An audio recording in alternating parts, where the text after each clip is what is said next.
একটা নাম যার অস্তিত্ব আছে কিন্তু প্রমাণ নেই, একজন মানুষ যে ছায়ার মতো কাজ করে আর ইতিহাস বদলে দেয় নিঃশব্দে। আজকে আমরা ভারতের এমন একজন ব্যক্তির বিষয়ে জানব যিনি ছিলেন ভারতের সবচেয়ে রহস্যময় গুপ্তচর। হ্যাঁ, আপনি ঠিকই ধরেছেন, অজিত দোভালের কথা বলছি। ভারতের শত্রুরা জানে যুদ্ধ শুধু বন্দুক দিয়ে হয় না, হয় মস্তিষ্ক দিয়ে। আর সেই খেলায় সবচেয়ে বিপজ্জনক নাম অজিত দোভাল, একজন আইপিএস অফিসার থেকে ভারতের জেমস বন্ড হয়ে ওঠার গল্প, যেখানে প্রতিটি পদক্ষেপ মৃত্যুর সঙ্গে চুক্তি। কেউ জানে না ঠিক কতবার তিনি শত্রু দেশের মাটিতে ঢুকেছেন, কখনো মুসলিম ব্যবসায়ী সেজে, কখনো সাধারণ মানুষ হয়। 6 বছর, হ্যাঁ পুরো 6 বছর তিনি ছিলেন পাকিস্তানে, শত্রুর চোখের সামনে, কিন্তু কেউ ধরতেই পারেনি। অপারেশন ব্লু স্টার, যেখানে প্রতিটি সিদ্ধান্ত ভুল হলে দেশ ভেঙে পড়ত। সেই সময় একজন ছায়া মানুষ ভিতরে ঢুকে তথ্য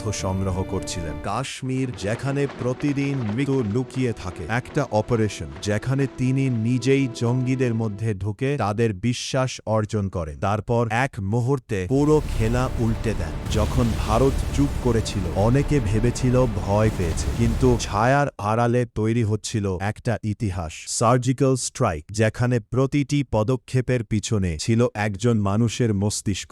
আজ তিনি ভারতের ন্যাশনাল সিকিউরিটি অ্যাডভাইজার, কিন্তু তার আসল পরিচয় আজও রহস্য। কিছু মানুষ ইতিহাস লেখে কলম দিয়ে, আর কিছু মানুষ লেখে ছায়ার আড়ালে। অজিত দোভাল একটা নাম নয়, একটা অদৃশ্য যুদ্ধের কিংবদন্তি। যখন আপনি ঘুমাচ্ছেন, তখন কেউ একজন জেগে আছে আপনার নিরাপত্তার জন্য। তুমি যদি সত্যি অজিত দোভালকে ভালোবাসো, তাহলে এই ভিডিওতে একটা লাইক করে যাবে।